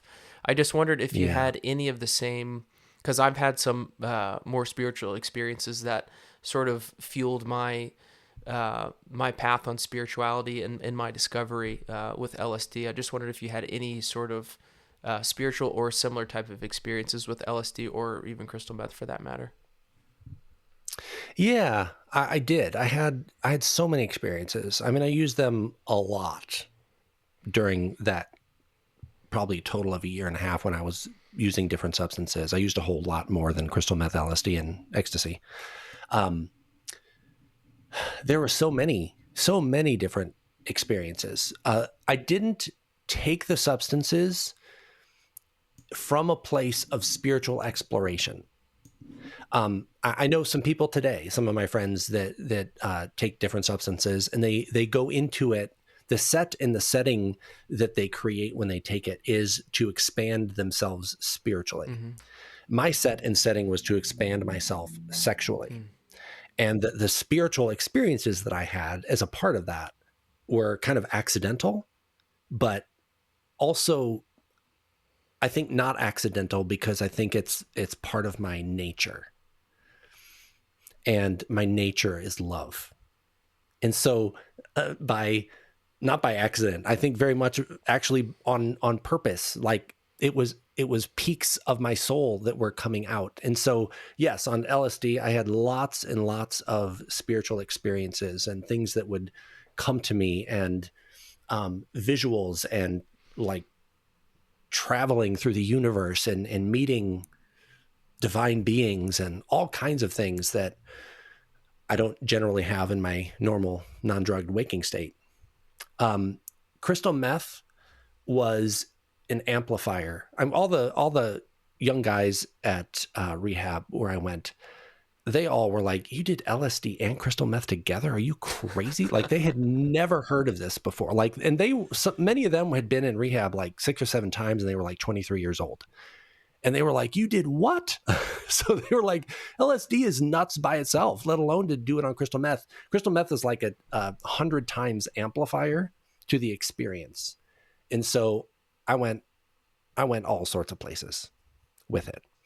I don't know. I don't even know. Like, I can't even describe like there aren't words. We'd be here for like another 16 hours with me trying to describe what those experiences were like. They're so far beyond what we understand as humans. But one of the things that I've never forgotten about my LSD experience was that how alive everything is. When I look at, I've got a wooden desk here that I sit at in my office, and I realize that it's moving, it's dynamic, it's not static. It looks static generally, but because of my experiences with LSD, is that I know that it's not static. Every single thing, even like my iPhone and my cup and my screen, they're made of molecules that are moving. I can't see them with my eyes, but I know that they're moving. Everything is dynamic as an expression of love. Like, it's all alive. It doesn't have its own character, its own beingness necessarily. Like, my computer screen isn't a living being that has its own, thought process, I don't think. Not yet, at least. Not yet, exactly. I always treat my screen nicely just in case it does come alive, so it doesn't think that, I've been mean to it or anything. I wipe it down really nice and keep it clean and all those kinds of things. But it's still made of the things that love is made of, in my opinion. And I learned that through my experience with LSD. Yeah. I should say I had an experience of that through my experience of LSD.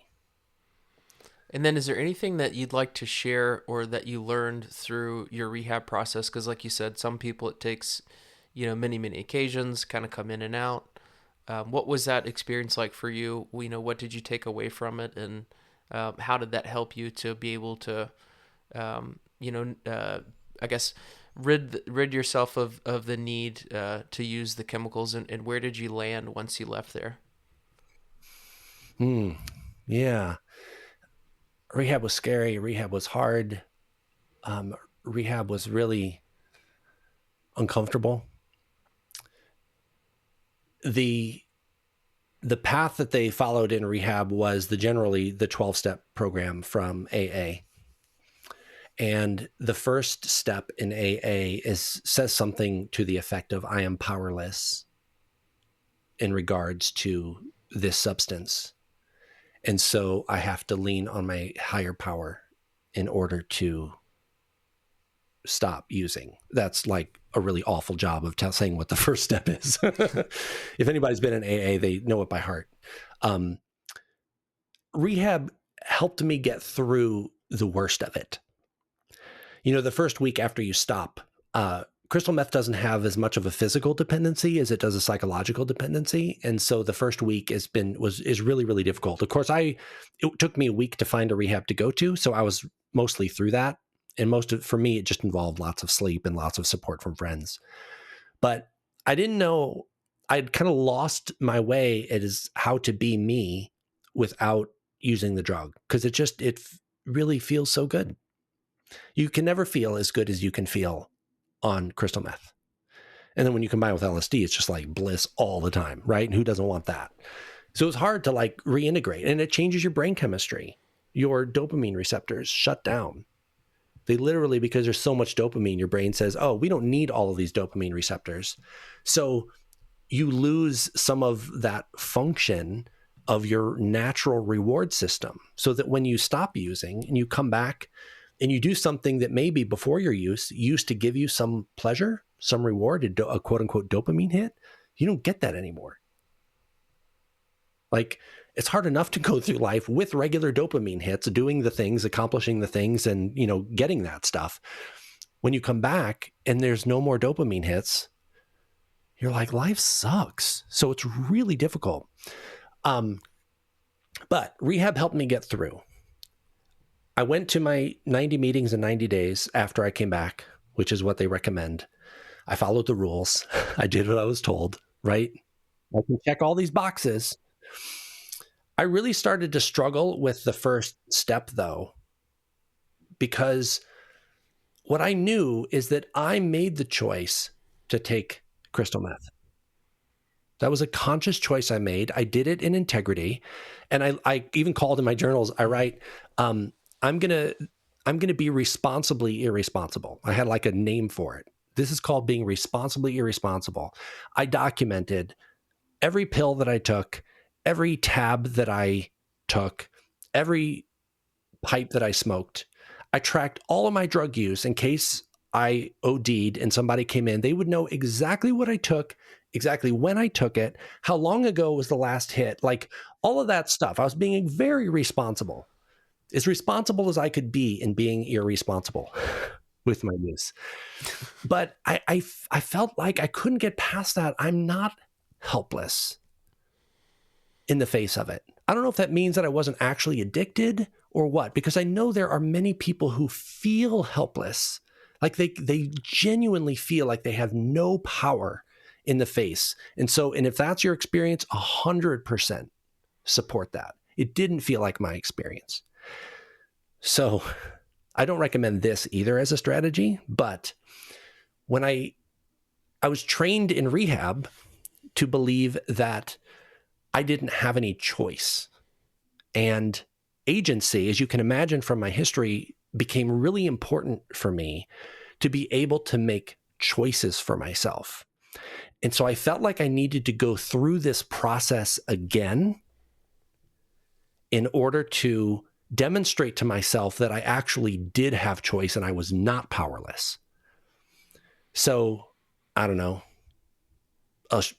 sometime after I came out of rehab, I decided to use again so that I could stop using without going through rehab, to demonstrate to myself that I was not helpless, that I had power over the crystal meth. Again, not a strategy I recommend to anybody, but I did it.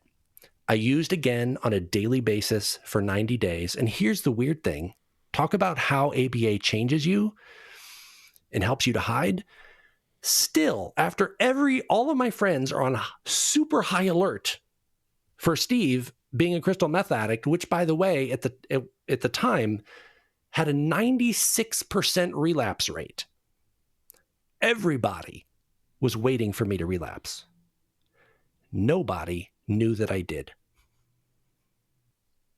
Now, I got accused of relapsing during a period where I actually wasn't, which made me really mad. And Christina was the one who did that too. And she and I that was a really, really difficult time for us.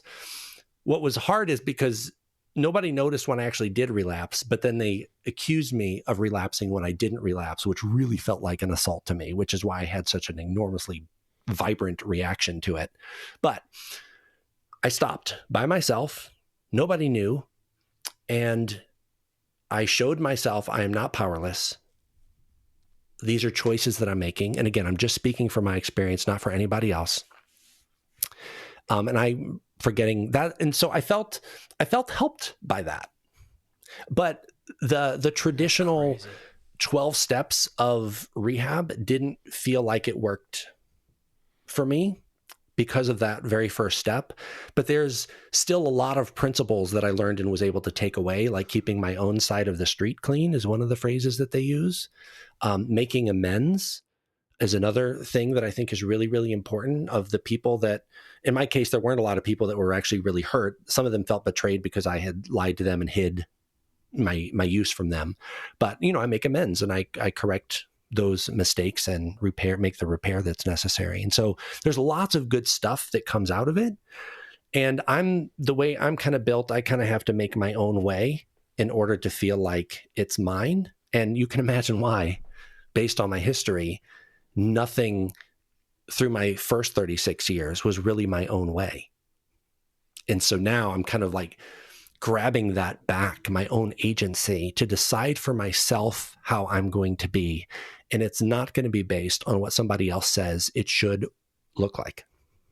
Yeah. And that's interesting. You chose to, what I thought you were going to say is you used crystal meth one time and to stop. And it's like, okay, I can, prove my own agency. But you did quite an experiment, like 90 consecutive days just to prove that you could like go through that whole process and then quit cold turkey. Wow. That's a commitment. Yep. I know. And did you pre-select 90 days, Steve? No, I did not. I don't remember. I say no. I don't remember selecting 90 days as I'm going to stop at 90 days. I think I intended to use until I felt like I was addicted again. And then I was going to stop. That's what comes to mind in my memory. And I didn't know how long that would be, but I'll tell you, I got hooked like day 2. Like it didn't take long at all to realize like, oh my God, I'm like so back in. And I went right back into psychosis again too. Because I didn't sleep like those first several nights that I started using again. And the psychosis came right back. It was not far away. So it took me, I think what's most accurate is that it took me 90 days to finally stop. I think that's an important piece. Yeah. Yeah. It's so unusual because my experience with meth using, as a practitioner and just personally knowing some folks, that people who make self-commitments, like you made a self-commitment, hey, if I get someone else involved, then. And even though it wasn't necessarily in the sense that you might have thought that you got someone else involved, like you didn't get Christine to use with you, but you still held yourself to that commitment. Because in my experience, it's just so unusual that people's self-commitment doesn't change. It becomes a moving target with a lot of justification until it's just like there's such a loss of self. Yeah, there's no coming back. Totally. And it's very, I guess it seems impossible a lot of times, even with rehab. So, it's just really remarkable that happened. And I want to say that partly because your experience is just so unusual and interesting. Yeah. Because I also want to just responsibly let people out there know this is not the usual thing. Usually these things don't happen like that. Our self-justification just changes and changing. It's a moving target, and we justify every single thing. So yeah, and I'm curious, do you have any thoughts on why this was different for you, Steve? I really don't. The only thing that I can say about that is, and this I think alludes back to something that I think maybe Dan had mentioned earlier, is that this drug use period of my life, which was short, it was like 1.5 years, 2 years maybe in total, before I was like fully done, was really, I look back on it as a spiritual exploration, as a path of trauma healing. It was really a dangerous path, but when I went to rehab, the I forget what they're called, the counselors maybe is what they're called, and all the other people had used. Nobody in the drug community, or in the rehab community, is probably a better way to put it, had heard anybody have an experience like mine. And one of the things they talk about in rehab is, you think you're unique. You are not unique. Addiction is addiction. And you think, well, all my behavior is going to be different. And I have all these exceptions to all the rules. And yeah, but my situation was special. No, it's not. I mean, they teach you that. Again, it's a little reminiscent of ABA therapy. You're not special. But also, everybody said that my experience was really different. It was really special. It was really unique. Nobody, and to this day, I haven't heard anybody have an experience with crystal meth like I had. And so I look back on it and think that it was just a part of my journey. It wasn't meant to be, and I didn't invite it in as a way to escape or to overcome. It was meant as a way to explore. And when you find what you're looking for, you stop exploring. And I did. And so, yeah, it just feels like it wasn't meant to be. And I don't know if it's because I'm autistic that it affected my brain differently. I'm sure I'm not the first autistic person that smoked crystal meth. I'd be curious to meet other autistic people that may have used it and to see if it actually didn't lead them into that complete abandonment of themselves. I mean, I think it could take any path, but mine just felt like it was actually there was more of a spiritual orientation and more of an exploration and a healing that took place. Yeah. So I'm just really glad you were able to get the good stuff that you got from this experience, and especially that you were able to come back and not get lost in that world. Yeah. That's so wonderful. And I'm Yeah. glad because, as I said before, I know you personally, Steve, and I just think that the world would have lost a lot if you hadn't been able to come through. And I don't know if this was the only way you could have been brought back, but it was the way that you received that sense of self-love. Mm. And I'm just really happy. I want to offer how happy I am, how glad I am that that happened for you. Mm. Thank you. Thank you. I received that. This marks the end of part 1. So if you're in a space to do so, I invite you to bring the eyes closed and just bring the body into stillness.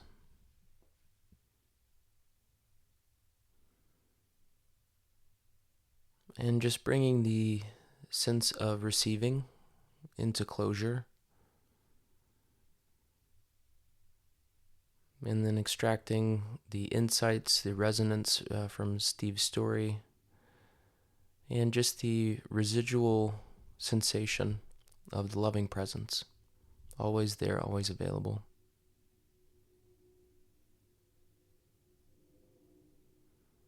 And as we prepare ourselves for the transition back to our daily routine, bringing a deep breath in. And exhale, release. Thank you all for tuning in, and we'll see you for part 2.